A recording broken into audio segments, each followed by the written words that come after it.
Hello friends, welcome back to my channel PG nursing centre. I am Priyamvada Gauri. इस चैनल पर आपको नर्सिंग से रिलेटेड सारी जानकारी मिलेगी। Don't forget like, share and subscribe. Friends, आज का हमारा टॉपिक है oogenesis। फ्रेंड्स, इसके पहले हम लोगों ने गमेटोजेनेसिस में स्पर्मेटोजेनेसिस को डिटेल में डिस्कस कर लिया है। तो आज हम पढ़ेंगे oogenesis के बारे में। और मैं फ्रेंड्स आपसे उम्मीद कर रही हूँ कि आपने स्पर्मेटोजेनेसिस वाला वीडियो अच्छे से देख रखा होगा, क्योंकि उसमें मैंने गमेटोजेनेसिस के फेजेस बताए थे। तो वो फेजेस यहाँ पर यूज़ होंगे, तो मैं वही चीज़ दोबारा नहीं बताऊंगी। वो 30 मिनट का वीडियो है, आप उसको देख लीजिए, उसके बाद इसको देखेगा, ठीक है? तो आपको और अच्छे से समझ में आएगा। तो फ्रेंड्स, देर ना करते हुए चलिए हम इस लोग स्टार्ट करते हैं। हम पढ़ेंगे फ्रेंड्स oogenesis के बारे में। फ्रेंड्स, यहाँ पर मैं आपको 2-3 बातें पहले ही बता दूं।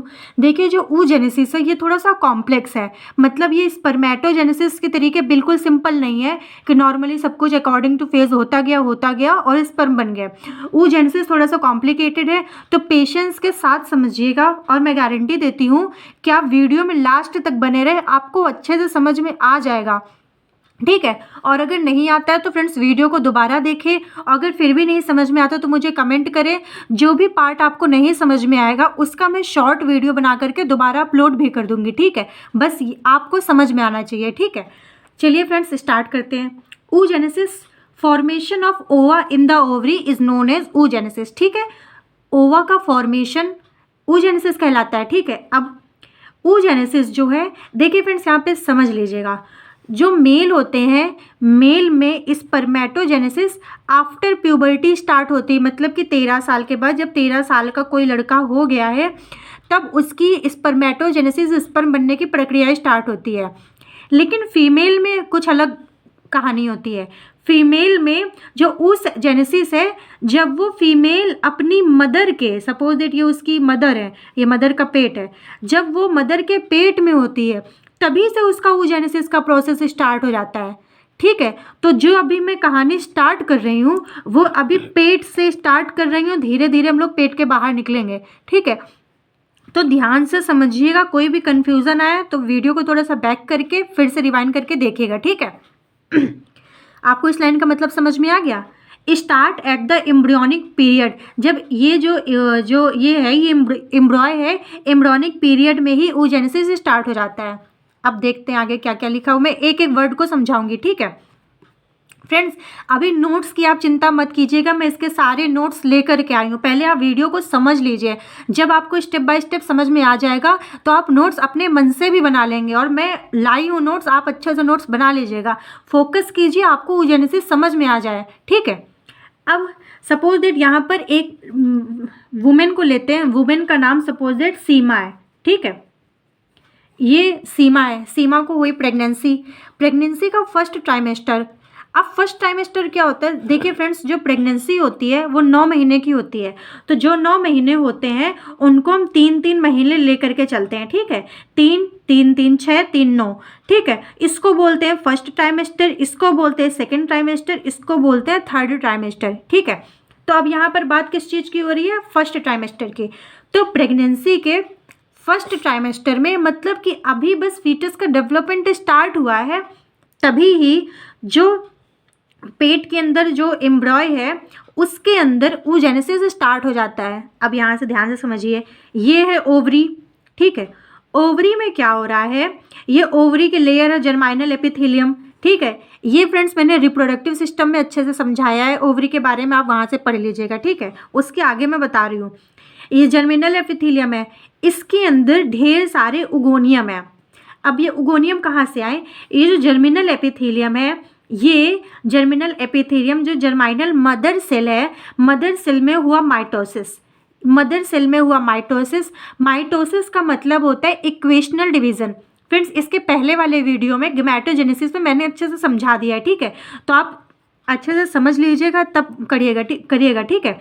माइटोसिस का मतलब होता है इक्वेशनल डिवीजन। इक्वेशनल डिवीजन का मतलब कि बहुत सारे वैसे ही बन जाना, मतलब कि जर्म सेल की जीरोक्स कॉपी बन जाना। तो सपोज दैट ये हमारी जर्म सेल है, तो इसमें हुआ माइटोसिस। जब माइटोसिस होगा तो ढेर सारी ऐसे ही ओगोनियम बन जाएंगी। ठीक है, तो यही है, ये हमारी जर्माइनल एपिथेलियम है, इसके अंदर मदर सेल है, जर्म सेल से ये बहुत सारे ओगोनियम बन गए हैं। ठीक है, ये ओगोनियम ऐसे ही प्रेजेंट रहते हैं।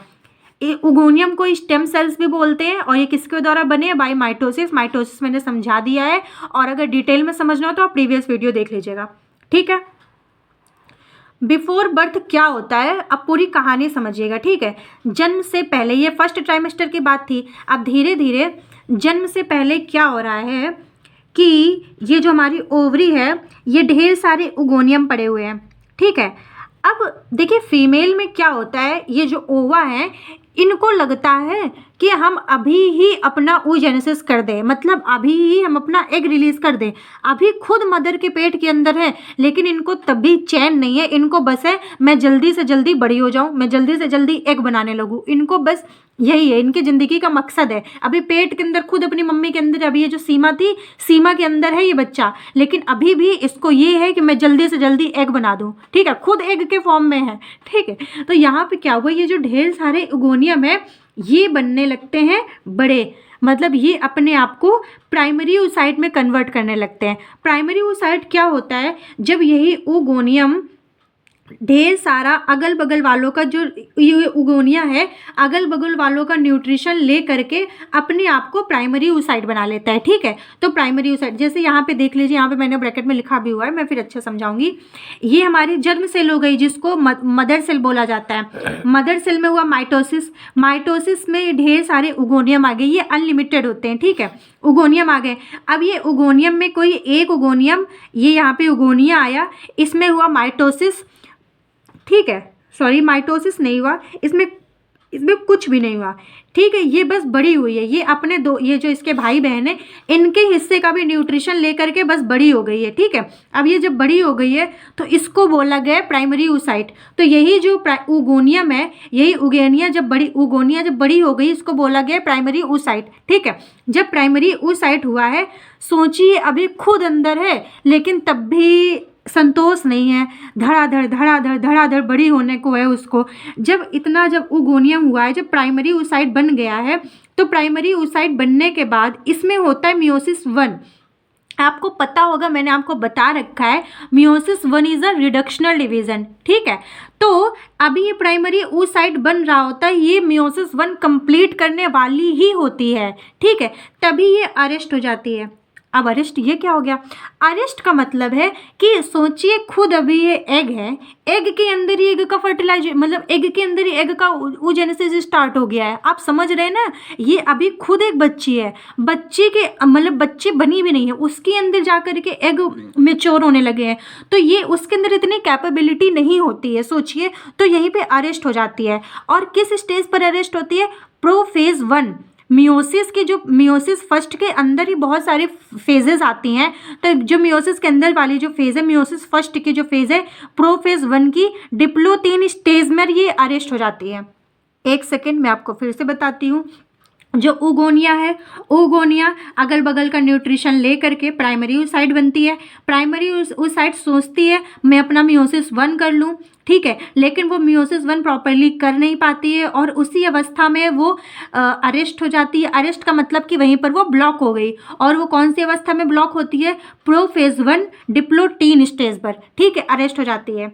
ठीक है, अब ये गेमेटोजेनेसिस हम लोगों ने पढ़ लिया है, इसमें 3 फेज होते हैं, phases of multiplication, phases of growth, phases of maturation. ये 3 फेज के अंदर ही हमारा जो oogenesis है वो पूरा कंप्लीट होगा। अभी हम आगे देखेंगे।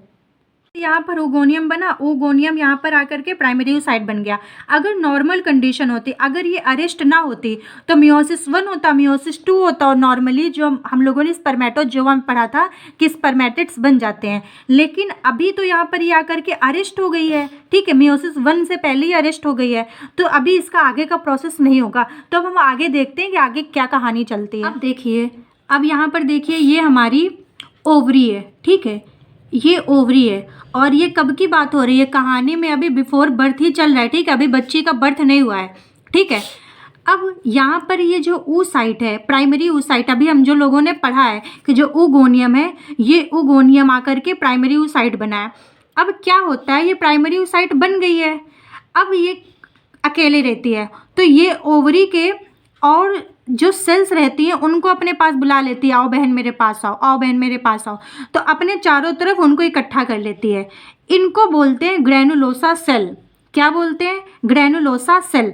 ये हमारी है प्राइमरी oocyte। प्राइमरी oocyte के चारों तरफ सेल्स आ जाती हैं जिनको बोलते हैं ग्रैनुलोसा सेल। ठीक है, एक सेकंड में आपको यहाँ पे एक चीज़ और बता दूँ, ये ओवरी है, ओवरी के अंदर ये जो है ये मेडुला है और ये जो रीजन है ये कॉर्टेक्स है। ये हमारी ओवरी की एनाटॉमी है। ठीक है, ये ओवरी है, ओवरी के अंदर वाला जो पार्ट होता है ये मेडुला है, ये रिमेनिंग कॉर्टेक्स है। तो जो कॉर्टेक्स है इसकी जो सेल्स हैं इन्हीं सेल्स को ये बुला लेती है। तो जो ग्रैनुलोसा सेल्स हैं ये कॉर्टेक्स में प्रेजेंट होती है। तो ये जो प्राइमरी oocyte ये अकेली रहती है, तो ये बोर होने लगती है, सोचो अभी जन्म भी नहीं हुआ है और अभी आकर के अरेस्ट हो गई है, तो ये कहती है आओ बहन तुम भी आओ, आओ बहन तुम भी आ जाओ, आओ हम लोग चुगली करते हैं मिल करके। ठीक है, तो ये अपने चारों तरफ इकट्ठा कर लेती है। ठीक है, तो इनको बोलते हैं ग्रैनुलोसा सेल। अब ओवरी और ग्रैनुलोसा सेल दोनों को मिला करके बोलते हैं प्राइमरी फॉलिकल।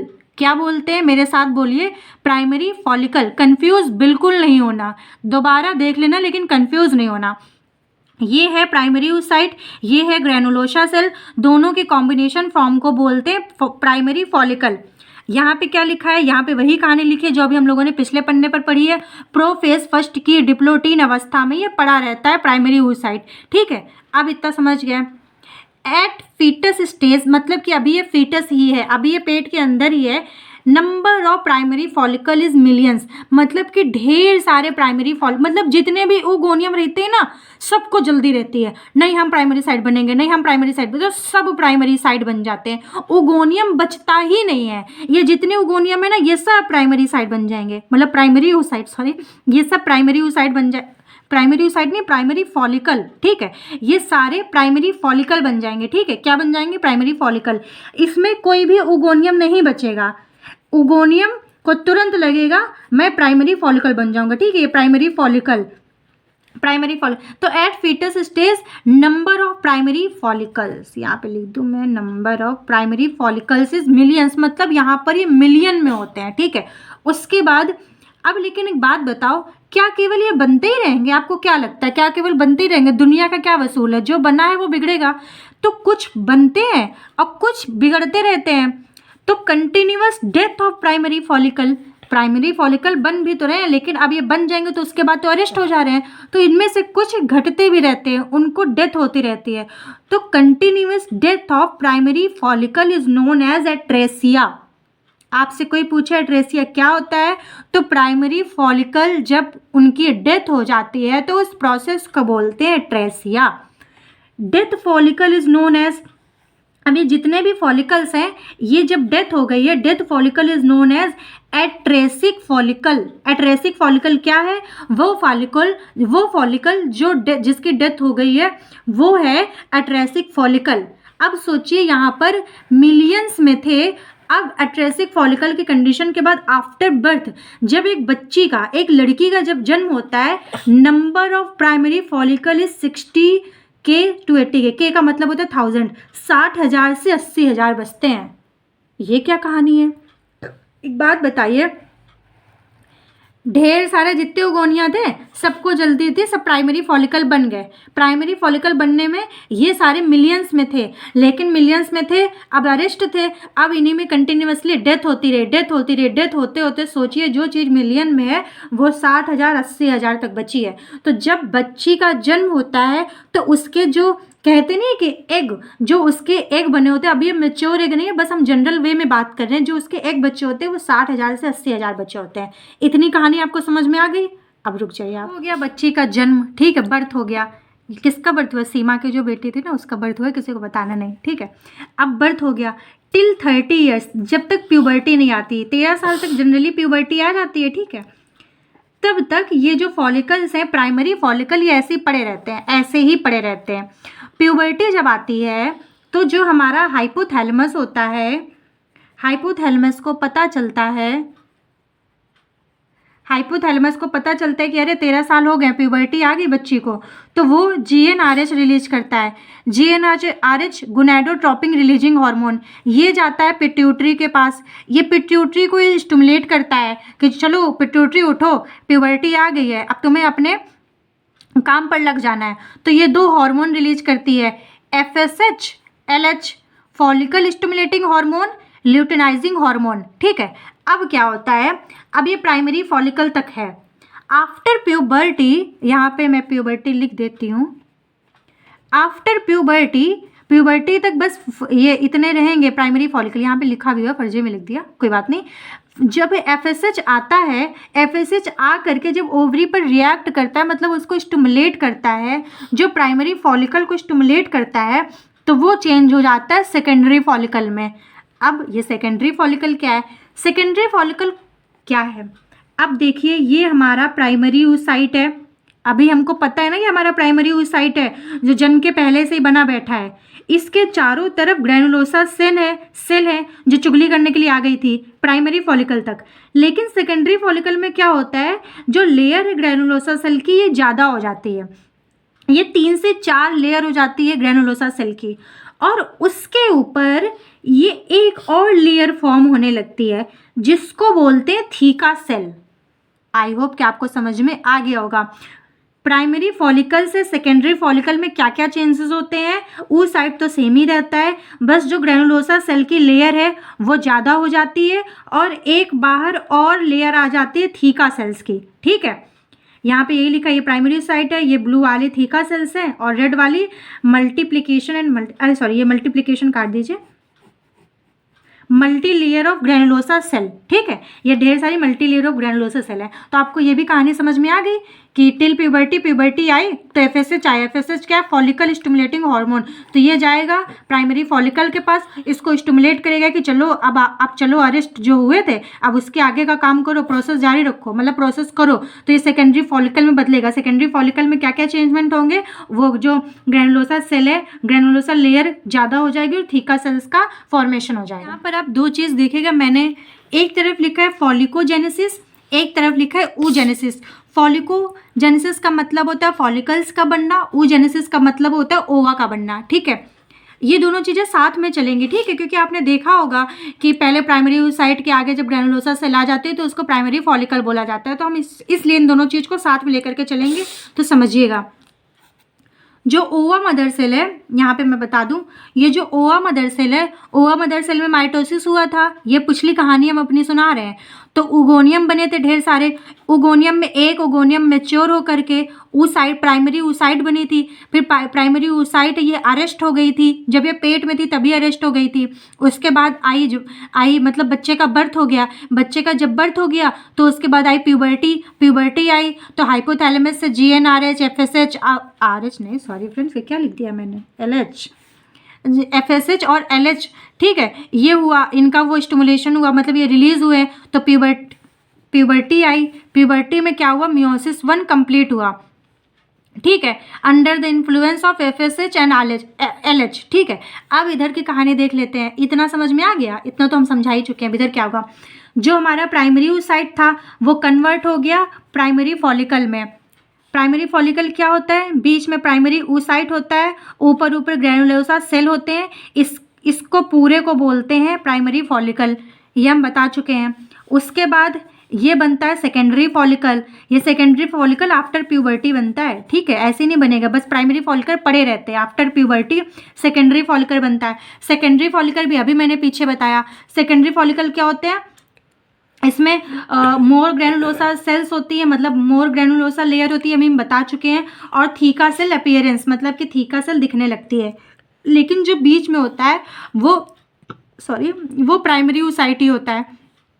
ग्रैनुलोसा सेल्स के 6 से 7 लेयर हो जाती हैं। ठीक है, यहाँ पे अब ये और मैच्योर हुई, मतलब और मैच्योर का मतलब कि और थोड़ी सी बड़ी हुई, तो ये बनी थर्ड फॉलिकल, थर्ड मतलब कि टर्शरी फॉलिकल। ठीक है, थर्ड फॉलिकल बोल दिया, टर्शरी फॉलिकल बोल दीजिए। ठीक है, सेकेंडरी से बनी टर्शरी। अब एक चीज़ देखेंगे कि अब टर्शरी में क्या क्या चेंजेस आते हैं, तो एक सेकंड हम यहीं पे होल्ड करके अब हम टर्शरी फॉलिकल का डायग्राम देखते हैं, उसके बाद फिर से हम यहीं पर आते हैं। वहाँ पे बहुत ज़्यादा मैसी हो रहा था, इसलिए मैंने अलग से बनाया। ठीक है, आपको पता होना चाहिए टर्शरी फॉलिकल के अंदर क्या क्या चेंजमेंट हुए हैं। ये हमारा टर्सरी फॉलिकल। टर्सरी फॉलिकल में ये प्राइमरी oocyte आपको पता है, ढेर सारे ग्रेनुलोसा सेल्स हैं, ये भी आपको पता है। अब यहाँ पर क्या होता है, जो हमारी थीका सेल्स थी, ये जो थीका सेल थी ये दो पार्ट में डिवाइड हो जाती है, मतलब दो लेयर में डिवाइड हो जाती है। एक हो जाती है थीका एक्सटर्ना, एक हो जाती है थीका इंटरना। ठीक है, theca externa, theca interna, diagram ध्यान से समझिएगा। ठीक है, और उसके बाद टर्सरी फॉलिकल में एक और चेंजमेंट होता है, एक यहाँ पर एक कैविटी जैसी बनने लगती है। ठीक है, क्रिसेंट शेप की कैविटी बनने लगती है। ठीक है, ऐसी कैविटी बनने लगती है, अभी बनना स्टार्ट है, बनी नहीं है, ऐसे धीरे धीरे कैविटी हमको दिखने लगती है। उस कैविटी को बोलते हैं एंट्रम। क्या बोलते हैं? एंट्रम। ये लिखा है एंट्रम। तो टर्शरी फॉलिकल में हमको क्या क्या देखने को मिला, जो थीका सेल है वो दो पार्ट में डिवाइड हो गई है, दो लेयर में, थीका एक्सटर्ना, थीका इंटरना, और हमको एक कैविटी देखने को मिली एंट्रम। बस आप देख लीजिए कि ये कितना सब हुआ है। अभी हमने देखा टर्सरी फॉलिकल में एंट्रम बना, थीका एक्सटर्ना, थीका इंटरना ये बना। ठीक है, ये वही डायग्राम है, इसको मैं क्या ही बार बार बताऊं। ठीक है, उसके बाद अब इसका मियोसिस 1 कंप्लीट हो गया। ठीक है, मियोसिस 1 कंप्लीट होने के बाद अब यही जो है ये और मेच्योर हुई। जब मेच्योर हुई तो ये बनी ग्राफियन फॉलिकल। क्या बनी? Graafian follicle. अब हम देख लेते ग्राफियन फॉलिकल क्या होता है। अब ये हमारा ग्राफियन फॉलिकल का डायग्राम, क्योंकि फ्रेंड्स इसमें है टर्मिनोलॉजी, तो आपको पता होनी चाहिए कौन सी चीज़ क्या है, ताकि आपको बाद में कन्फ्यूज़न ना हो जब हम आगे फर्टिलाइजेशन, इम्प्लांटेशन वगैरह पढ़ेंगे। ठीक है, अब ये पूरा हमारा ग्राफियन फॉलिकल है। Form after the completion of meiosis 1। Meiosis 1 complete होने के बाद ही ये हो रहा है। ठीक है, ग्राफियन फॉलिकल बन रहा है। इसमें क्या होता है, पहला चेंजमेंट ये होता है, जो प्राइमरी oocyte है वो सेकेंडरी oocyte में कन्वर्ट हो रहा है। अब जैसे जैसे बाहर का डेवलपमेंट हो रहा है, अंदर का भी तो होगा, तो उसी तरीके जैसे अभी हमने देखा था टर्शरी फॉलिकल में प्राइमरी oocyte था, लेकिन ग्राफियन फॉलिकल जब मेच्योर, मतलब टर्शरी से जब ग्राफियन में कन्वर्ट होता है तो सेकेंडरी oocyte बन जाता है। ठीक है, तो अब ये जो हमारा सेंटर में सेकेंडरी oocyte है फ्रेंड्स, इसमें क्या होता है, ये सेकेंडरी oocyte के बाहर एक यहाँ पे एक लेयर हमको विजुअलाइज होने लगती है, मतलब कि एक लेयर बनने लगती है। ठीक है, उस लेयर को बोलते हैं जोना पेलुसिडा। क्या बोलते हैं? Zona pellucida. और ये नॉन सेलुलर लेयर होती है। ठीक है, इस लेयर का क्या नाम है? Zona pellucida. ध्यान से सुनिएगा, एक एक टर्म याद रखिएगा। ठीक है, इसके बाहर ग्राफियन फॉलिकल में लेयर बनती है, इसको बोलते हैं जोना पेलुसिडा। और इसके बाहर ये जो डॉट डॉट दिख रहे हैं, ये कुछ नहीं है, बस ये ग्रेनुलोसा जो सेल्स हैं, ये भी थोड़े से यहाँ पर एक लेयर टाइप का फॉर्म कर लेते हैं। इसको बोलते हैं कोरोना रेडिएटा। क्या बोलते हैं? Corona radiata, form by granulosa cell. ये यही ग्रेनुलोसा सेल से ऐसे बना हुआ होता है, इसको कवर किया होता है, इसको बोलते हैं कोरोना रेडिएटा, और अंदर वाले को बोलते हैं जोना पेलुसिडा। ठीक है, ये हमारा जोना पेलुसिडा हो गया, प्राइमरी oocyte हो गया, कोरोना रेडिएटा हो गया। अब ये हमारे जो बाहर है, ये थीका एक्सटर्ना, थीका इंटरना है, ये हमारे ग्रेनुलोसा सेल्स हैं। ठीक है, ये जो हमारी कैविटी थी, ये कैविटी, ये क्या है? Antrum cavity. ठीक है, ये हमारी है एंट्रम कैविटी। एंट्रम कैविटी के अंदर लिक्विड भरने लगता है। ठीक है, इस लिक्विड को बोलते हैं लिक्वर फॉलिकुलाई। क्या बोलते हैं? लिक्वर फॉलिकुलाई। ठीक है, उसके बाद एक बात बताइए, अब ये अगर सपोज चारों तरफ से वो कैविटी हो जाएगी, बीच में सेकेंडरी oocyte रहेगा, तो इसको न्यूट्रिशन कौन देगा? तो इसको न्यूट्रिशन देने के लिए ये जो ग्रेनुलोसा सेल है, यही एक ब्रिज टाइप का बना लेती है। ये देखिए ब्रिज टाइप का बना है एक साइड से, इसको बोलते हैं क्यूमुलस ऊफ्रस। क्या बोलते हैं? क्यूमुलस ऊफ्रस। क्यूमुलस ऊफ्रस ये ब्रिज टाइप का स्ट्रक्चर होता है। ठीक है, बस ग्राफियन फॉलिकल में कुछ नहीं है। मैं एक बार स्पीड में फिर से रिवाइज कर दूं, ये theca externa, theca interna, granulosa cells, cumulus oophorus and corona radiata, zona pellucida, secondary oocyte and antrum cavity, liquor folliculi. I hope कि आपको ग्राफियन फॉलिकल अच्छे से समझ में आ गया होगा। देखा ग्राफियन फॉलिकल अभी हम लोगों ने अच्छे से देख लिया। ठीक है, टर्शरी में, यहाँ पे टर्शरी में प्राइमरी था, यहाँ पे सेकेंडरी है।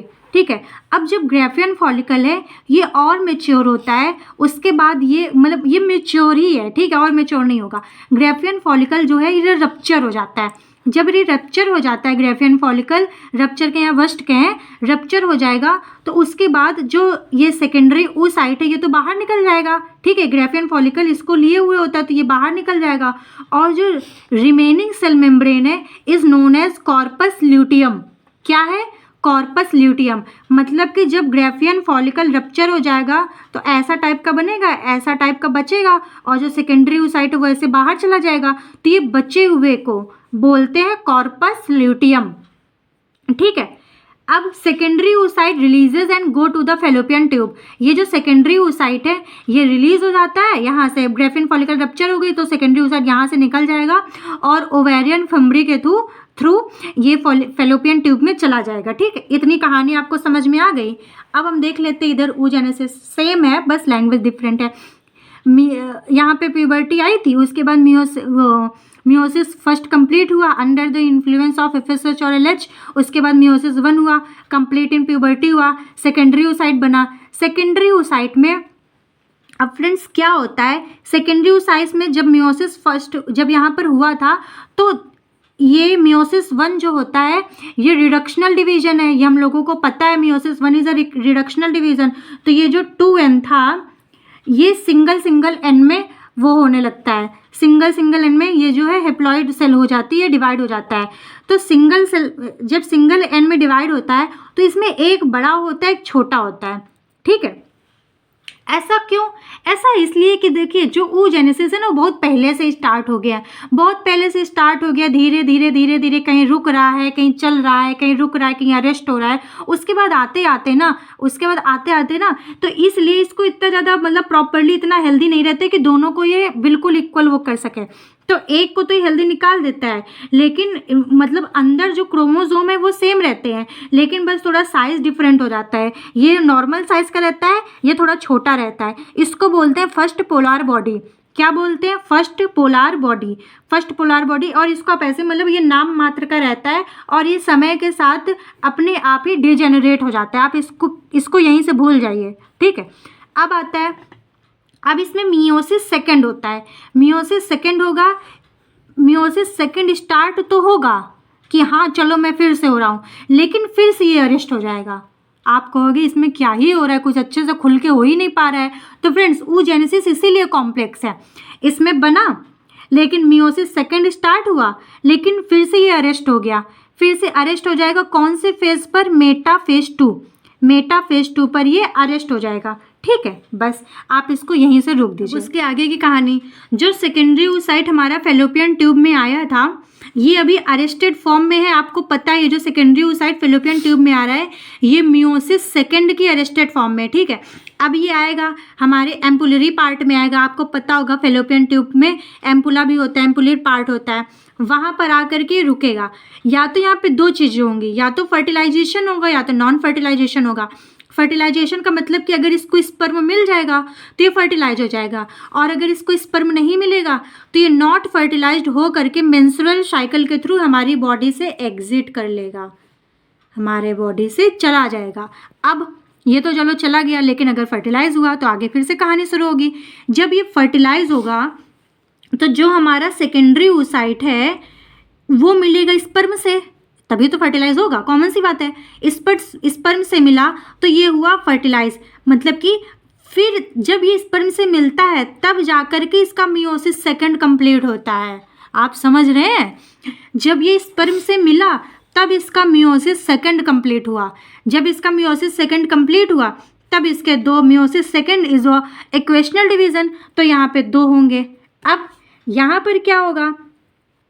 यहाँ पर ये होता है, यहाँ पर भी मियोसिस सेकंड होगा, यहाँ पे बनेगा ooted और second polar body. Second polar body ये भी नाम मात्र की रहती है, बस ऐसे समय के साथ ये भी डिजेनरेट हो जाती है। अब ये बना है प्रॉपरली ooted। ये ooted आगे चल करके जाइगोट बन जाएगा, फिर यही यूट्रस में इम्प्लांट हो जाएगा। तो ये है हमारा फर्टिलाइजेशन oogenesis। फ्रेंड्स एक बार हम फिर से इसको समराइज़ कर लेते हैं पूरी कहानी को। आई होप कि आपको समझ में आ जाएगा। फ्रेंड्स थोड़ा सा कॉम्प्लेक्स है, थोड़ा सा कठिन है, कठिन तो है ही है, oogenesis थोड़ा सा बनना टफ ही है। लड़कियां वैसे भी टफ होती हैं, उनको इतनी आसानी से समझा भी नहीं जा सकता है तो इसको दोबारा देख लीजिएगा, ठीक है। तो फ्रेंड्स अब स्टार्ट करते हैं। फिर से वही कहानी, ओवा मदर सेल है, ये 2n है, डिप्लॉयड सेल है। इसमें हुआ mitosis. Mitosis is a equational division. Unlimited हमारी उगोनियम बन जाएंगी।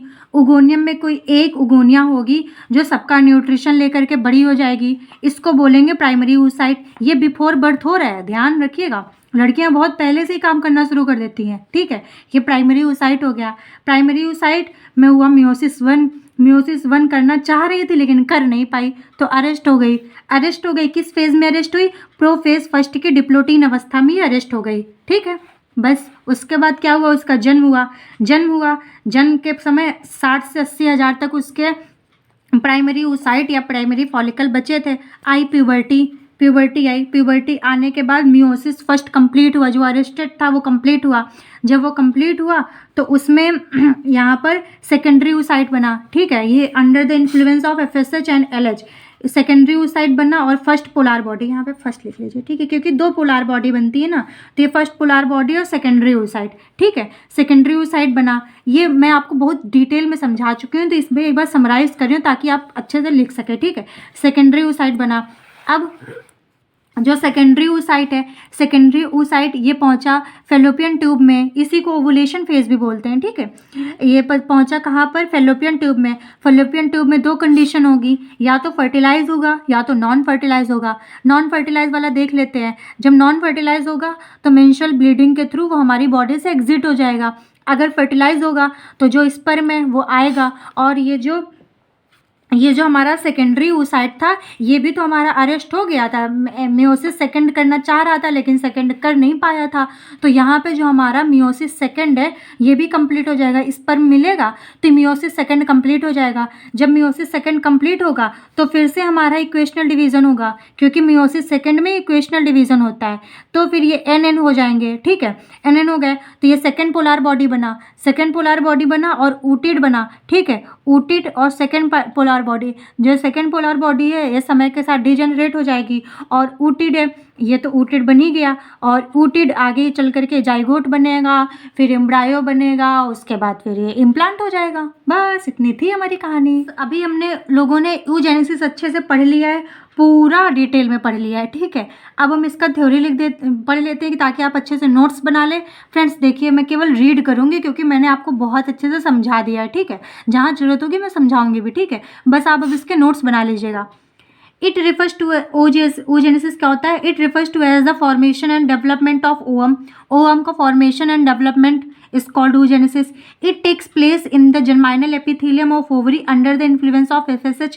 ये कहाँ पर होता है? ओवरी में होता है, और किसके इन्फ्लुएंस में? फॉलिकल स्टिमुलेटिंग हार्मोन के इन्फ्लुएंस में।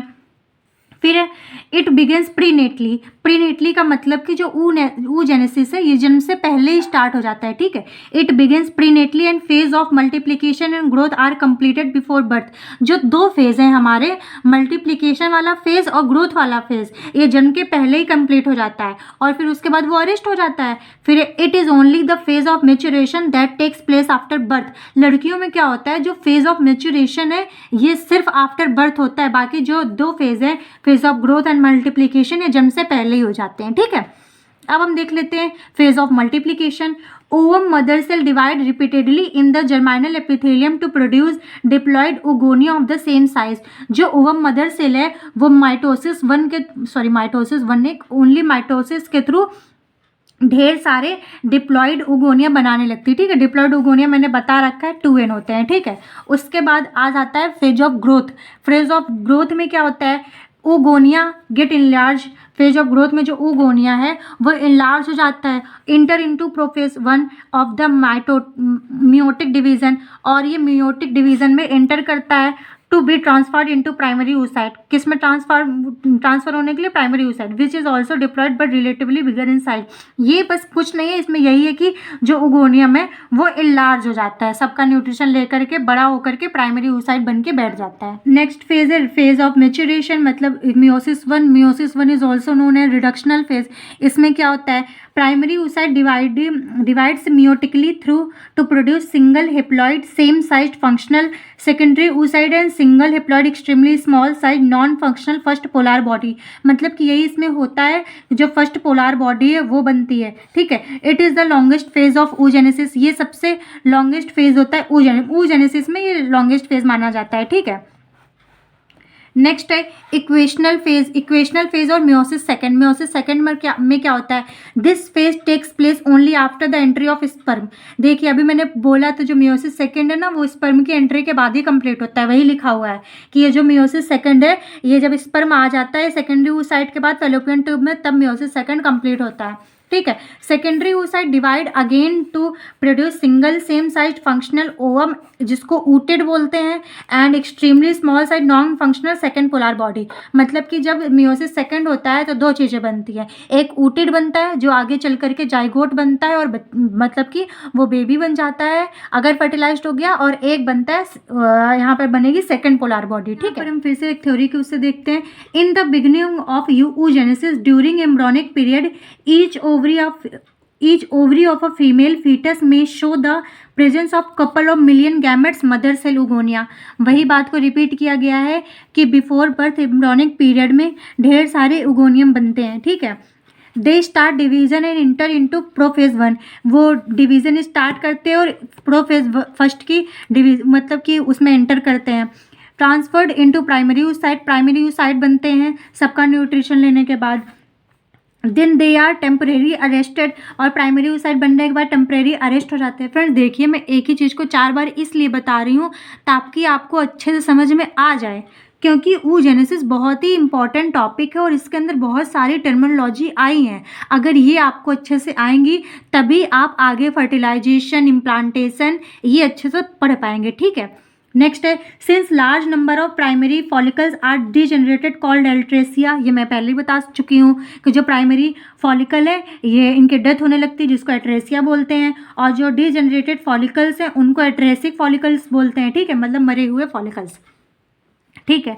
नेक्स्ट है all primary follicles at the time of birth carry the primary oocyte, मतलब जन्म के समय जो फीमेल की बॉडी होती है उसमें 60 से 80 हज़ार तक प्राइमरी oocyte रहते हैं। इन डिप्लोटीन स्टेज अरेस्टेड रहते हैं ना प्रोफेज 1 की डिप्लोटीन अवस्था में। And since germinal epithelium has become non functional, और जन्म के बाद जो जर्माइनल एपिथेलियम है ना वो नॉन फंक्शनल हो जाती है, मतलब कि वो ऊगोने वगैरह वैसे भी पहले से बनाना बंद कर देती है तो वो अब एक्टिव नहीं रहती है, ठीक है। No more oogonia are formed and added after birth, मतलब जन्म के बाद कोई भी अगर लड़कियां सोचें, मतलब जो फीमेल है वो सोचे कि मैं नया oogoनियम बना लूँ, तो ऐसा हो ही नहीं सकता है, क्योंकि जो oogoनियम बनाने वाली जर्म सेल है वो ही डीएक्टिवेट हो जाती है, ठीक है। नेक्स्ट है degeneration of primary follicle even after birth at the time of puberty, मतलब कि जन्म के बाद और प्यूबर्टी के पहले इस ड्यूरेशन में भी बहुत सारे प्राइमरी फॉलिकल की डेथ होती रहती है। देखिए कंटिन्यूसली डेथ बनी रहती है, ये थोड़ी ना किसी का इंतजार करती है, तुम बनाओ चाहे ना बनाओ हम तो मरेंगे, क्योंकि हम पहले से बने बनाए हैं, ठीक है। 60,000 to 80,000 primary follicle are left in each ovary, मतलब हर ओवरी में 60 से 80 हज़ार तक प्राइमरी फॉलिकल बचे हुए होते हैं। Primary follicle get surrounded by more layer of granulosa cell and new theca, मतलब कि यहाँ पर क्या हो रहा है, जो प्राइमरी फॉलिकल है ये अपने आगे पीछे मतलब अपने सराउंड में और ज़्यादा ग्रेनुलोसा सेल्स को बुलाने लगती है और उसके नई सेल्स फॉर्म होने लगती है, और ऊपर भी एक नई सेल बनने मतलब नई लेयर बनने लगती है जिसको थीका लेयर बोलते हैं, ठीक है। The structure is now termed as secondary follicle, और ये स्ट्रक्चर क्या कहलाता है, सेकेंडरी फॉलिकल कहलाता है। नेक्स्ट है theca layer is organized into an inner theca and interna and an outer theca externa. जो थीका लेयर है वो दो पार्ट में डिवाइड हो जाती है, मतलब दो लेयर बना लेती है, theca interna and theca externa. इन सबको मैंने डिटेल में अभी डायग्राम में दिखा दिया है, बस मैं नोट्स आपको प्रोवाइड कर रही हूँ ताकि आप नोट्स बना लें, ठीक है। नेक्स्ट है सेकेंडरी फॉलिकल सून ट्रांसफॉर्म इनटू टर्शरी फॉलिकल, बहुत ही जल्दी जो सेकेंडरी फॉलिकल है वो टर्शरी में बदल जाता है। टर्शरी क्या होता है, which is characterize by a fluid filled cavity called antrum, इसमें बस यही चेंजमेंट होता है कि ग्रेनुलोसा की जो और लेयर है वो और डेवलप हो जाती हैं और एंट्रम का भी डेवलपमेंट हो जाता है।